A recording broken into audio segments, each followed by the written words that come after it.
¿Qué tal, amables televidentes? Bienvenidos una vez más a este programa que se llama Especiales Telecafé. Este escenario donde destacamos no solo esos acontecimientos especiales, importantes que suceden en nuestra región y a nivel país, sino que también mostramos las hojas de vida, los perfiles de esas personas que han hecho historia, que construyen región y que por supuesto tienen mucho que contar. Y me complace a mí presentar la invitada que tenemos el día de hoy por lo importante que es para la región, por el país, por su trayectoria y de lo cual vamos a estar hablando, porque en este momento precisamente el tema que nos convoca es la reciente publicación que ha hecho, el libro de la doctora Elsa Gladys Cifuentes Aranzazu. Esta publicación que tengo en mis manos, que ustedes ven, Derechos Humanos, el camino de lo invisible hacia lo posible. La saludamos a esta hora, doctora Elsa Gladys. Gracias por estar con nosotros. Bienvenida a Especiales Telecafé. Hola, un saludo muy afectuoso para usted, para toda la audiencia. Me honra estar en este canal del corazón y de las entrañas del eje cafetero. Doctora Elsa Gladys, el camino de lo invisible hacia lo posible. Derechos Humanos es el título. ¿Por qué? Me llama sobre todo la atención esta última parte. ¿Por qué el camino de lo invisible hacia lo posible? Porque nosotros queremos contribuir a impactar, a sensibilizar a todos los operadores de la justicia y también a los usuarios, en el sentido de que a partir de los derechos humanos, de la cultura de los derechos humanos, cuando nos los apropiamos, nosotros tenemos una concepción distinta de la vida. Sí. Los derechos humanos que están con rango constitucional, que están enmarcados dentro del derecho internacional humanitario, que es un esfuerzo que hace la humanidad para tener unos mínimos acuerdos frente a la esencia. Recordemos que el derecho humano, los derechos humanos son innatos a las personas, nos pertenecen por el solo hecho de haber nacido humanos. Sí. Y por eso en el momento en que nosotros le metemos el componente de derechos humanos a la problemática, a la vulneración, a los conflictos sociales, la percepción cambia y eso nos hace sentir que sí es posible hacer visible eso que durante tanto tiempo ha estado invisibilizado, que vulnera el derecho, la dignidad, la esperanza de vida, y a partir de esta propuesta queremos invitar entonces para que los jueces, los magistrados, todos los operadores de justicia en la fiscalía, los abogados litigantes entiendan que en los derechos humanos tenemos una opción para que hagan posible que la gente realmente tenga acceso a la justicia. Doctora Elsa Gladys, son 12 capítulos aproximadamente que tiene el contenido, que tiene esta obra sobre derechos humanos. Hablemos precisamente sobre eso, sobre el contenido. Este libro habla o es una crítica o es un ensayo o da, digamos, las bases para mejorar el actual sistema judicial que tenemos, que tantas críticas ha tenido y que bueno, no ha sido ajeno a los operadores de justicia. Lo primero, yo le hago un homenaje al doctor Carlos Alfonso Negret, porque este defensor ha marcado la pauta en derechos humanos en el país y en el mundo. Recuerde que él en este momento es la máxima autoridad de la GARI, que es la Organización Mundial de Derechos Humanos. El doctor Carlos Alfonso Negret ha dicho desde el momento en que asume su cargo que defender el pueblo es defender la paz, y nos da el instrumento de los derechos humanos para que a partir de ahí nosotros protejamos los derechos humanos, el derecho a la opción y a la dignidad de vida de los más vulnerables, de aquellas personas que han estado silenciadas y que no tiene quien les defienda. Yo me quiero dar la oportunidad de leerles unos cortos renglones. A partir de ahí empiezo la introducción del libro, si me lo permite. Dice, este es un aporte de Julio Cortázar en el manual de Cronoxis del último round. Dice, tal vez solo en ese momento se da plena cuenta que esos miles de familias, que esa multitud andando en el suelo no está en la plaza como usted y cualquier otro puedan estar en una plaza de su país, sino que viven en esa plaza, son la población de la plaza, viven y duermen y comen y se enferman y se mueren en la plaza, bajo un cielo indiferente, sin una nube, bajo ese tiempo donde no hay futuro, porque ahí no cabe la esperanza. Entonces lo que queremos nosotros decirle a los jueces, y a los operadores de la justicia es que nos fijemos en el más vulnerable. Esas personas que no tienen con qué pagar un abogado y no tiene quien les defienda, son las personas que más ameritan, sean objeto y estar en el centro de la justicia, para volver a contribuir a la recuperación de la confianza, Sí. para que la gente vuelva a creer.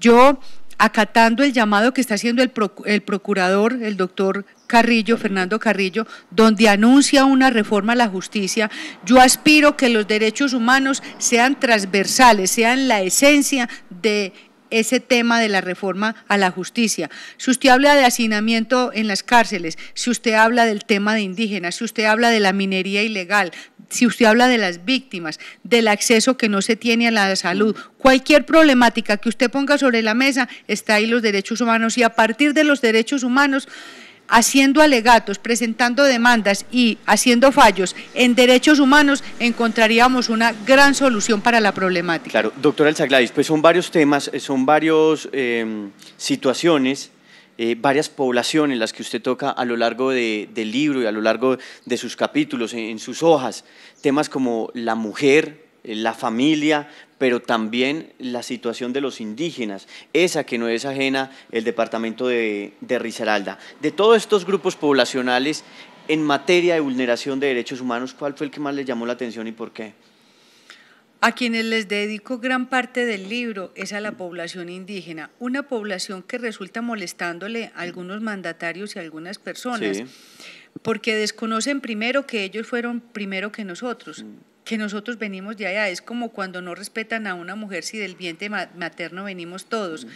Hoy escuchaba al Papa donde nos anunciaba todo un tratado de la Madre Tierra, y ahí vamos a reivindicar por qué tenemos que poner nuestros ojos en la población indígena, por qué les tenemos que ir a sembrar esperanza de vida en sus territorios indígenas, por qué tenemos que ayudarles a los indígenas a que recuperen la costumbre de cultivar, de tener unos cultivos sostenibles para asegurar la soberanía alimentaria, porque con la lujuria de la minería ilegal, de la explotación de los árboles nativos, con todas las malas prácticas que les hemos llevado o que ellos han aprendido cuando están desplazados, desafortunadamente están perdiendo ese patrimonio cultural. Nosotros tenemos el deber ético de volverles a enseñar a ellos a sembrar, a ser competitivos, a amar y a respetar allá ese territorio indígena, y a partir de la Constitución colombiana y de las sentencias de la Corte Constitucional que nos dan cátedra desde la Altísima Corte,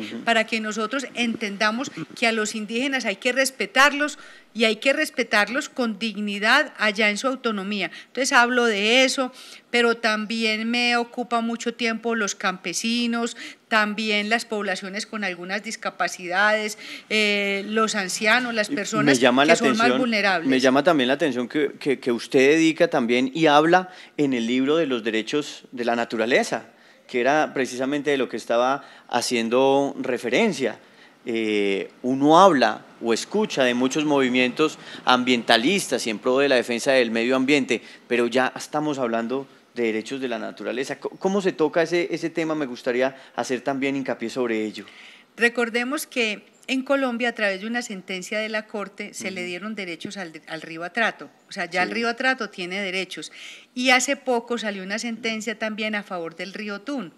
Eso quiere decir que al los ríos tener derechos, esos ríos adquieren una personería jurídica y exigirán de sus mandatarios la manera de que no solamente se limpien, se abstengan de hacer depósitos, de llevar aguas servidas que contaminen estos ríos, pero también para que se vuelvan a arborizar las cuencas, para que de verdad se les trate con respeto, porque tienen vida, porque un río sin vida no va. Sí. Un río amparado con una sentencia de la Corte Constitucional y con una conciencia de un mejor uso de los recursos naturales de toda la sociedad, van a tener la posibilidad de sentir que el río sí tiene posibilidad de vivir y tiene futuro. Me voy a alargar un poquito en este bloque antes de ir a comerciales, porque me parece muy interesante el tema, sobre todo esto que tiene que ver con cultura y de las personas que dedican y sacan parte de su tiempo para transmitir, para consignar conocimiento y compartirlo con las demás personas. Y usted también en el libro, doctora Elsa Gladys, toca un capítulo que seguramente fue muy importante en su vida y por eso está allí, el de los extranjeros, los colombianos en otros países. ¿Tiene esto algo que ver con la experiencia que tuvo como cónsul de Colombia? Sí, yo hoy me declaro una defensora de los colombianos en el exterior, lo aprendí, lo viví con ellos y me di cuenta que cuando uno ejerce la diplomacia o la actividad consular a conciencia, con amor por aquellas personas que emigraron, cuando una persona migra de su país, se va por falta de oportunidades o porque es la opción de su vida o porque está amenazado, muchas razones, pero independiente de eso está dejando sus raíces. Y eso no quiere decir que su país sigue con el compromiso de ayudarlo, de protegerlo y de acompañarlo en ese país destino donde siempre será extranjero. Sí. A nosotros nos enseñó Celia Cruz que uno fuera del país siempre será extranjero, de tal manera que por los colombianos en el exterior hay mucho por hacer. Hay una ley del migrante y hay una ley del retornado. Lo menciono y lo digo porque eso se desconoce. Cuando una persona deja sus raíces, se va, hay un choque frente a esa cultura y a ese país receptor y tiene que pasar muchas dificultades. Nuestros colombianos en el exterior tienen que trabajar de 10 a 14 horas diarias para ganarse en unos mínimos de subsistencia. Y con mucho trabajo ahorran y ese ahorro lo mandan en remesas que impactan la economía de nuestro país. Aquí en el caso de Risaralda, las remesas han llegado a ser el primero y segundo renglón de la economía y por eso es que los gobiernos deberían de tener presupuestado en sus planes de desarrollo para que cuando una persona esté retornada le acompañemos en el proceso de capacitación, de adaptación, de subsidios de vivienda, acompañarles también para que esa remesa se convierta en un ahorro, decirles de qué manera con bajos aranceles, con bajos impuestos, una persona que trabaja en el exterior manda sus centavos de ahorro y cuando venga va a encontrar una casa y una vida decorosa. Hay mucho que hacer por el migrante, por el colombiano en el exterior y defenderlo allá, porque a través de los consulados se les puede hacer acompañamiento de capacitación, de abogados, de ser necesario. Entonces, explico los alcances y la importancia de que la gente conozca que hay una ley del migrante, que hay una ley del colombiano, pero además lo acaba de hacer el defensor, también hay una ley de aquellos inmigrantes que llegan a Colombia y tienen sus hijitos acá y esos niños adquieren la nacionalidad colombiana. Hay mucho por explorar, mucho por hacer, la gente debe saber cuáles son sus derechos, sus posibilidades, porque el verdadero empoderamiento es eso, la gente debe saber a qué tiene derecho para que los haga valer. Bueno, desde Manhattan, mi vida a la carrera, fue su primera publicación, de hecho las personas que quieran tenerla está en las plataformas digitales o se encuentra en Amazon, si mal no estoy. Pero esto me sirve para dar pie y preguntarle cuánto duró usted, cuánto se demoró en la elaboración y la investigación para tener esta obra, su siguiente libro, que es Derechos Humanos, el camino de lo invisible hacia lo posible. Este libro tomé la decisión de escribirlo desde el momento en que ingresé a la Defensoría del Pueblo, hace 2 años aproximadamente. Hace más, ya va para 3 años, pero el primer capítulo lo escribí en una misión que cumplí por orden del Defensor Nacional en el Alto Andágueda, allá en el límite del Chocó, allá donde hay que caminar 10 o 12 horas, en unas jornadas muy difíciles donde usted no encuentra agua potable, donde ya los caminos ancestrales están desapareciendo, donde ya las mulas les dificulta transitarlos, allá dije definitivamente hay que contarle a la gente qué es venir a recorrer estos sitios y por qué hay que trabajar realmente, no con desprecio, sino con respeto por los indígenas y por tanta comunidad vulnerable que hay en Colombia. Claro que sí. ¿El libro dónde lo consiguen, doctora Elsa Gladys? Pues la Editorial Ibáñez tuvo a bien editarlo, esto se consigue en cualquier librería del país y por supuesto en Ibáñez. Nosotros estamos aspirando que ya empiece la circulación en la Librería Nacional y en todas las librerías jurídicas del país. Bueno, es Elsa Gladys Cifuentes Aranzazu, escritora, defensora del pueblo actualmente. Nosotros vamos a ir a un pequeño corte de comerciales, pero ustedes no se muevan porque ya vamos a hablar de los temas que están pasando en la Defensoría del Pueblo, de lo que ha sido su labor en los últimos años y de lo que está en la agenda. Unas elecciones un poco atípicas y de lo que hay mucho que contar. Ya saben, el libro de la doctora Elsa Gladys Cifuentes, Derechos Humanos, el camino del invisible hacia lo posible, se consigue en las librerías en el departamento de Risaralda y está del todo el país y está editado precisamente por Ibáñez. También le pueden escribir un correo a usted si alguien lo quiere adquirir o para tener más conocimiento de él. Sí, yo estoy lista a hacer conversatorios en colegios, en espacios donde quieran compartir el texto y otros textos. Yo he escrito algunas contribuciones académicas para la ISAP sobre la confianza, otros sobre derechos humanos. Estoy lista para atender. Uno le tiene que devolver a la humanidad parte de lo que Dios le ha dado. Mi conocimiento, mi experiencia están a disposición de la gente. Bueno, pequeña pausa para comerciales y ya regresamos para seguir hablando con la doctora Elsa Gladys Cifuentes Aranzazu. Amables televidentes, gracias por continuar con nosotros. Ustedes interactúan en todas nuestras plataformas digitales, en nuestras redes sociales, estamos como @canaltelecafé y estamos precisamente hablando con la actual defensora del pueblo, Elsa Gladys Cifuentes Aranzazu. Vamos a hablar de su trabajo en la Defensoría del Pueblo, una labor ardua. Ahora, hace un momento, en una reseña del libro, nos comentaba precisamente lo que fue andar con las comunidades indígenas, conocer de cerca lo que pasa en el Alto Andágueda, y todo lo que hay que hacer, que seguramente en estas entidades de derechos humanos a veces se siente impotencia. ¿Le ha quedado a usted esa sensación en algún momento por alguna situación en particular? Pues yo siempre invoco la fe que tengo en Dios. Todos los días le pido a Dios que me dé sabiduría, que me dé salud y que no me vaya a acompañar el sentimiento de derrota, sí, ni de desistimiento. Hay veces que uno ve las situaciones complicadas, hay veces que uno ve la vulnerabilidad de la vida y uno también como humano siente cansancio, pero me levanto cada día pensando en que tengo mucho por hacer, que más de 3 décadas de experiencia, tengo que impactar positivamente a la comunidad con un amor infinito, escucho el usuario, reviso dentro de mis conocimientos y dentro del conocimiento colectivo de todos los defensores públicos la manera de encontrarle una salida. Cuando una persona va a la defensoría es porque prácticamente está desahuciada, sí, cuando le han cerrado todas las puertas.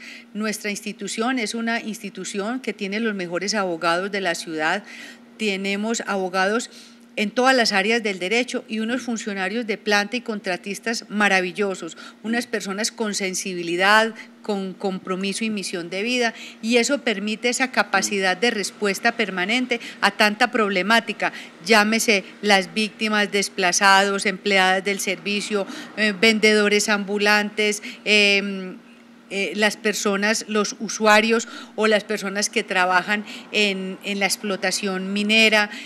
Toda persona que tenga una vulnerabilidad, los areneros, ahí estamos nosotros, las personas usuarias de clínicas, hospitales, EPS que no son atendidas, en fin.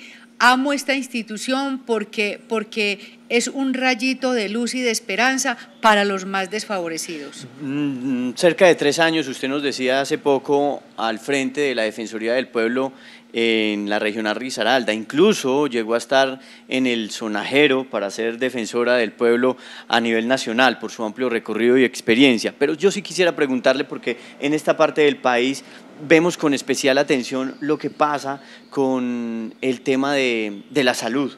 Ya le están parando las EPS, los gerentes de clínicas y hospitales, a la tutela, porque a veces parece que se burlaran de este instrumento constitucional. Sí. Hay ocasiones en que un funcionario de una EPS o una IPS no acata los fallos y tampoco los desacatos. Prefieren pagar 5 días de cárcel a acatar los fallos judiciales. Eso, lo que usted dice, es verdad, que en ocasiones se ve desgastado el instrumento de la acción constitucional, desafortunadamente. Pero nosotros acudimos a todos los mecanismos creativos, permanentemente estamos en contacto con los tomadores de decisiones, con los operadores de la salud, porque definitivamente cuando se pierde la salud es donde más se valora. Y esos gerentes y esos tomadores de decisiones de las EPS y las IPS también se enferman y también tienen familia. Y acudimos a esa sensibilidad, acudimos a esa ética y continuamos fortaleciendo los argumentos para presentar nuestras tutelas, nuestros requerimientos. En este año llevamos más de 3.500 fallos positivos. Sí. Todos ellos atendidos. Nosotros tenemos que reconocer que hay receptividad, sentimos que se están volviendo a humanizar. Mire la redundancia, humanizar la salud, pero es verdad, es que la salud no puede ser una registradora, la salud no puede ser una estadística, tenemos que volver a esa salud, a ese médico, a esa enfermera o enfermero que le miran los ojos y la piel al usuario, que entienden que sin salud no es posible la vida ni la dignidad. Entonces yo creo que la labor de la Defensoría del Pueblo, también de la Procuraduría y de la personería, porque trabajamos en alianza, hay que reconocer el trabajo de estos personeros y esta personera de Pereira que es campeona, hay que reconocer el trabajo articulado que nos está permitiendo cada vez ganar más terreno en favor de los usuarios. Las elecciones, se vienen unas elecciones donde el tema ha estado caliente, para nadie es un secreto, y en el departamento de Risaralda, bueno, la primera que tal vez lo puso en la agenda o hizo el llamado de atención fue la vicepresidenta Marta Lucía Ramírez, donde habrían presuntos dineros ilícitos para las campañas. ¿Cuál es ese llamado y qué ha identificado la Defensoría del Pueblo de Risaralda en este sentido? La Defensoría del Pueblo, a través de la alerta temprana 035, alertó a todas las autoridades en Risaralda diciendo que de los 14 municipios, 10 están en riesgos de que hayan alteraciones, y esto tiene que ver para todos los grupos políticos, para todas las candidaturas, la responsabilidad que se tiene que tener, porque del comportamiento de los dirigentes, tanto gobernantes como aspirantes, dependerá lo que en cascada asuman los seguidores, asuman las diferentes campañas. De tal manera que es deber de las autoridades, sin ningún favoritismo, porque aquí las autoridades todos tenemos que entender que tenemos que darle garantía a todas las campañas, debemos mandar un mensaje unido, articulado de manera interinstitucional, para que la gente rechace y repudie la compra de votos de cualquiera que sea el origen, el recurso, la compra de votos, la manipulación, la intervención irregular de los servidores públicos en la política, en la voluntad del elector, de tal manera que lo que tenemos es que adoptar prácticas sanas, que entendamos que la democracia es el más grande patrimonio que puede tener una sociedad, y que en este próximo 27 de octubre vamos a tener la oportunidad de elegir aquella propuesta independiente que efectivamente nos garantice que los próximos planes de desarrollo para los municipios y para el departamento van a tener insertos ahí la posibilidad de ver plasmado los derechos humanos, de ver plasmado el gente, de poder vivir en su municipio, en su departamento, con tranquilidad, con sosiego, con calidad de vida, sin deserción escolar, sin suicidios, sin adicciones. Qué bueno que en todos los planes de desarrollo haya un compromiso claro para que nuestros próximos mandatarios entiendan que en el centro del desarrollo tiene que estar el ser humano. Bueno, es la Defensora del Pueblo en el departamento de Risaralda. Ustedes la escuchan, y este llamado que está haciendo a las campañas políticas y también a los electores, esos comicios que se van a desarrollar en nuestra región y en nuestro país el próximo 27 de octubre. Vamos a una pequeña pausa para comerciales, pero recuerden que ustedes pueden interactuar a través de las diferentes plataformas y redes sociales en @Canal Telecafé. Gracias por continuar con nosotros, amables televidentes. Esta entrevista ha sido enriquecedora, sobre todo por el contenido de la invitada, por lo que tiene en su libro y por sus apreciaciones. No quisiera dejar de pasar este especial sin hablar un poco precisamente de lo que ha sido esa experiencia tan importante que usted ha tenido para nuestra región, porque ha hecho prácticamente toda la carrera política y social, desde concejal, pasando por diputada, gobernadora, congresista, cónsul, bueno, ha estado en temas de derechos humanos, en defensa de la mujer, ha trabajado con Presidencia de la República. Nos pudiéramos quedar aquí un buen rato hablando de lo que ha sido su amplia hoja de vida. De esos cargos que ha ocupado, ¿cuál es el que más le ha llamado la atención y más fibras le ha tocado? Todo en su momento. Este cargo de defensora del pueblo me ha permitido que más de 3 décadas de experiencia puedan ser tan útiles en el impacto de la reconstrucción del tejido social en nuestro departamento. Pero también cuando fui consejera presidencial, a mí eso me cambió la vida, porque cuando yo me fui a Bogotá, venía de ser diputada, irme a trabajar a la capital en un cargo tan complejo para defender como consejera presidencial para la equidad de la mujer en un tema de derechos humanos, porque Naciones Unidas por esa época nos estaba diciendo que los derechos humanos de las mujeres, que los derechos de las mujeres son derechos humanos, y me correspondió participar del CEDAW, que es un organismo técnico en la OEA y también en la ONU, representando a Colombia en los informes que permanentemente hay que presentar.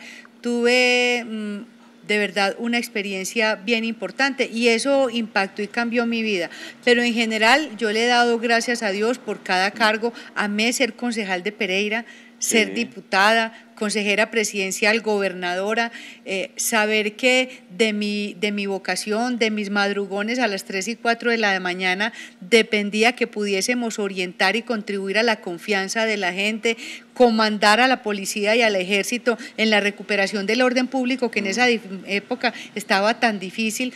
Tantas cosas que hice, cada cargo me ha gustado, ser cónsul, embajadora, para trabajar por mi país y por los colombianos en el exterior, haber sido legisladora de Colombia, pero también cuando he litigado, cuando he ejercido el derecho. A mí me han gustado todos mis cargos. Debo reconocer que le doy gracias a Dios, a la vida, a la democracia de Risaralda, que me han dado tantos honores. Por eso hoy en día lo que quiero ser es una servidora. Yo quiero servirle a la gente y contribuir para que estas próximas generaciones, John, para que personas como usted puedan contar conmigo, para que veamos al frente de los liderazgos en el sector público y privado a gente buena, honrada, eficiente, próspera. Eso es lo que quiero, trabajar con vocación de servicio. Doctora Elsa Gladys, ¿y se vendrán más publicaciones como Derechos Humanos, el camino de lo invisible hacia lo posible? Sí, yo ahora quiero empezar un libro de fotografía, donde sean las fotos las que hablen. Entonces, en eso estoy. Amo la fotografía, los paisajes, la naturaleza, las cosas elementales. Entonces pueden esperar una próxima publicación donde diga que las fotos hablan. Sí. Eso va a ser. Vea, pues mientras tanto, digámosle a las personas, a quienes nos escuchan en este momento, ¿por qué tener el libro de Derechos Humanos? El camino de lo invisible hacia lo posible, de Elsa Gladys Cifuentes Aranzazu. Es una contribución que estoy haciendo para que, como lo hice en un lenguaje amable, y también hicimos un gran esfuerzo de hacer una compilación de todos los tratados. Recordemos que es el Pacta Sunt Servanda, es el compromiso que tenemos los países que hacemos parte de la comunidad internacional para que al interior de nuestros estados se cumplan los compromisos internacionales, y les hice un cuadro resumen donde se da cuenta de lo que se tiene que incorporar en las decisiones judiciales. Entonces, como es un texto amable que le contribuye a la cultura de los derechos humanos, porque fue escrito con el alma, de manera sencilla, y porque cada cosa que hago yo la quiero compartir con la gente. Pues doctora Elsa Gladys, gracias por haber estado con nosotros. A ustedes muchas gracias, John, a todo Telecafé, a la familia Telecafé. Telecafé está pasando por un muy buen momento. Sí. Telecafé de verdad es una institución que está uniendo al eje cafetero. Bueno, pues muchas gracias por esas palabras, y aquí está precisamente el libro, la publicación de la doctora Elsa Gladys Cifuentes Aranzazu, Derechos Humanos, el camino de lo invisible hacia lo posible, un llamado a lo que es el sistema de justicia, a que seguramente muchas de las notas que hay en este libro pues se tengan en cuenta y se tomen para esa reforma a la justicia de la que tanto han hablado, pero de la que también están pidiendo los colombianos. Amables televidentes, a ustedes muchas gracias por haber estado con nosotros, con la gerencia de Gloria Beatriz Giraldo Incapié, la producción del canal.